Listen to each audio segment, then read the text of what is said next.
I'm going to ask Adi Schwartz to maybe make a short presentation about the research he's done on policy issues together with Dr. Einat Wolf, and then we're going to get into our program, which presents the story inside the UNRWA classroom. Adi, b'vakasha. Thank you. Thank you very much for inviting me here to the Knesset to speak about the problem of UNRWA. Hear me now? Yeah. Let me begin by saying that the problem with UNRWA runs much deeper than its school curriculum. Even if UNRWA teachers taught only mathematics in the schools, even if there was no anti-Semitic propaganda disseminated by them, UNRWA would still be a very negative force in this conflict and a very strong obstacle towards peace. Its basic function runs contrary to the possibility of achieving peace. Now, why is UNRWA such a threat to peace? In what ways? A basic tenet of the peace process is the two states for two people solution, meaning that Israel is the nation state of the Jewish people, and future Palestine would be the nation state of the Palestinian people. Both people can exercise their right to self-determination, and this should not be threatened. So a strong Jewish majority should remain in Israel. Any attempt to change this, to threaten Israel's Jewish character, for example by a massive return of Palestinian refugees, is perhaps the surest way to kill any peace agreement. There is overwhelming support in Israel from Meretz party in the left, the Bayit Yehudi party in the right, that Israel's nature should be retained. The international community has accepted that. For example, the Clinton parameters of 2000 called for the resettlement of Palestinian refugees in Palestine and not in Israel. In fact, no Western country is officially promoting a refugee return or, of course, the eradication of Israel. But the Palestinians, however, insist on their right of return and show no willingness to forego or even minimize this demand. Insisting on the right of 5 million people, no less, to resettle in Israel signifies the refusal to accept the outcomes of the 1948 war, the refusal to accept that the state of Israel is here to stay. It is a symbol of the Arab position that the whole land is theirs. Now, why is UNRWA a threat? What does UNRWA do that jeopardizes the basic principle, this basic principle of the peace process? UNRWA in its existence is the strongest agent and promoter of the Palestinian dream that all Palestinian refugees could indeed one day return to Israel, or at least be able to choose if they wish to do so.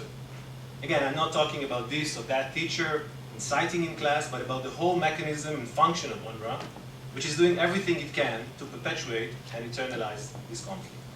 So in what ways? First, UNRWA identified people as refugees without them being refugees at all. It has an unprecedented and unparalleled definition of who is a Palestinian refugee. So there's one definition for Syrians, for Bosnians, Afghan refugees, and a separate one for Palestinians. Of the 5 million currently registered as refugees by UNRWA, the overwhelming majority does not meet the international criteria and standards of being a refugee. Let me shortly explain. Of the 5 million registered refugees by UNRWA, some 2 million live in Jordan and are citizens of that country. They were given citizenship in 1950.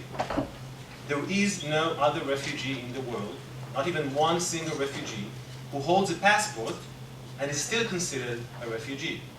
Normally, when a refugee obtains the citizenship of a host country, he is no longer considered a refugee. Not in our case. Palestinians in Jordan are both refugees and citizens. That's for the 2 million living in Jordan. But what about 2 million more who live in the West Bank and Gaza? Their situation is very strange. They are considered refugees from Palestine, and at the same time they live in Palestine. Again, no other refugee in the world resides in his homeland while retaining the status of refugee. In other cases, these people are called internally displaced persons, IDPs, and do not have, for example, the right to return to their homes. Palestinians who were displaced in 1948 and settled in the West Bank and Gaza should have been considered IDPs in the first place. The world considers Nablus, Hebron, and Gaza to be part of Palestine. So how come people residing there are refugees from Palestine? The only explanation, of course, is that these people want to resettle in Israel and not in the future state of Palestine. meaning again that they do not accept Israel's right to exist. This is their political vision, not their right. But why should a UN body unjustifiably give them an official stamp and tell them, go on, keep on dreaming, and tells them that they are in fact entitled to their homes in Israel when it has nothing to do with international law or normal standards? Just to repeat, the overwhelming majority are not entitled to have the status of refugee. So what does it mean? Why did UNRWA grant them this status? It means that UNRWA is a political factor that supports a maximalist vision of the Palestinians. The international community should not support and facilitate this dream through an unprecedented definition of refugee. And that is exactly what UNRWA is doing and how it is hurting the chances of peace. By giving millions of Palestinians the status of refugee, UNRWA in fact endorses the dream to eradicate Israel. Another point, UNRWA has also, quite bizarrely in my view, taken upon itself the task of building a national heritage and a collective memory for the Palestinians by having photo exhibitions, book publications, etc., emphasizing their suffering and displacement. Have you ever heard of any other UN body, again, supposedly neutral, taking upon itself to build a national heritage of just one side of the conflict? I haven't.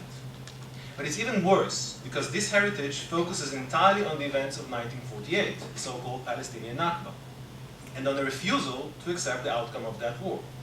The international community acts on the one hand as if it wants to deal with the outcomes of the 1967 war, meaning the territorial issue of the West Bank, but UNRWA is doing, making it impossible for the Palestinians to accept the outcomes of the 1948 war. So on the one hand, the international community promotes the two-state solution, but on the other hand promotes the Palestinian dream of eradicating Israel. And this is the main problem, that UNRWA facilitates and makes it possible for the Palestinians to not recognize Israel. The international community gives each year more than $1 billion, that's the annual budget, to an organization that is devoted to a cause which means the end of Israel. UNRWA gives the Palestinians an official stamp of the international community that their real home is not in Gaza, but in Israel, that their dreams are legitimate, and it never tells them to come to terms with the state of Israel. If UNRWA really acted as a humanitarian project and not as a political factor, the Palestinian refugee problem would go back to its natural dimensions and would be much easier to solve. We should remember that there were some 50 million displaced people in the 40s, when the Palestinians were displaced, but none of them remains today in that status. They were simply resettled because they came to terms with the outcomes of the respective conflicts. Some people say that supporting UNRWA does not mean endorsing the Palestinian right of return, or that Palestinians know that they are not going back to Israel. But this, unfortunately, is wishful thinking.